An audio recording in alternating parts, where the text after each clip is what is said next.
Hello again. I've just read this one, Horrorstor by Grady Hendrix. I picked it up in the library. I haven't got a lot on order at the library at the moment. I'm waiting for the Booker long list to be announced later this month. So I spotted this one and I thought, yeah, why not?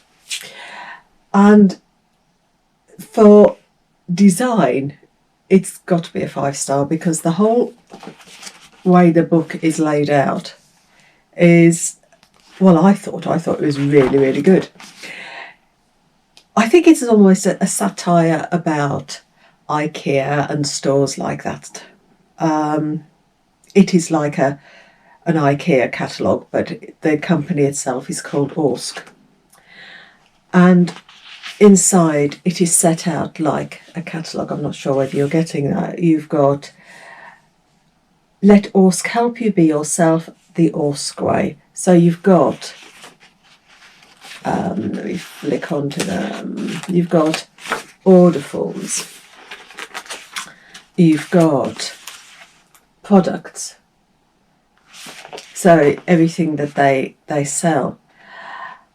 And as you go through, again, you've got, I'm on page 150 now, you've got a chair there. And as you go through, you find the items are getting more and more disturbing. They're becoming almost like torture items rather than your nice sofa or your nice wardrobe. It's almost a comic horror, I would say. It's like a comic horror book.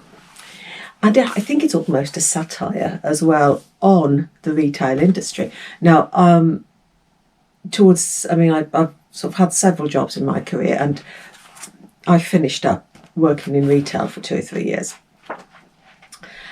But the slogans that are in this book are slogans that I recognise from my career as in teaching, in banking. It's this sort of these slogans that they drum into you. Let me just find this one. It is, there are 2 kinds of shoppers, those who buy nothing and those who buy everything.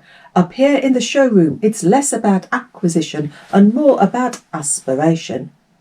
You know, it's that type of thing. And this Basil, the manager, he's spouting these little phrases all through the book. Anyway, concept, design, fantastic. The story itself, at Orsk, every morning they go in and there's damage. There's vandalism, things are broken. So Basil decides that he's going to ask Amy, who's our main character, and Ruth Ann to stay behind to work a night shift so that they can patrol the store and see what goes on.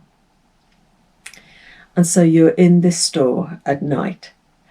The build-up, the first half, I really enjoyed. It's building up. And Amy's first walk around a deserted store, sort of several stories, in the dark, that is deliciously creepy. And then we move into the horror, which, there are gruesome bits, but I wasn't invested in the characters so much that I was really worried about them. For me, there wasn't the hide behind the sofa tension. It was almost a light-hearted horror. And the banter between the characters I thought was first class as well. I don't know, I mean, is it designed as a horror or is it designed as a spoof horror? I've not worked out what it is meant to be. If it's designed as a real horror book, then for me it didn't work.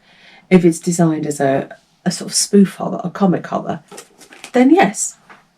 But I wasn't quite sure which market it was going for. Maybe you can tell me down below because or I've missed it somewhere along the line.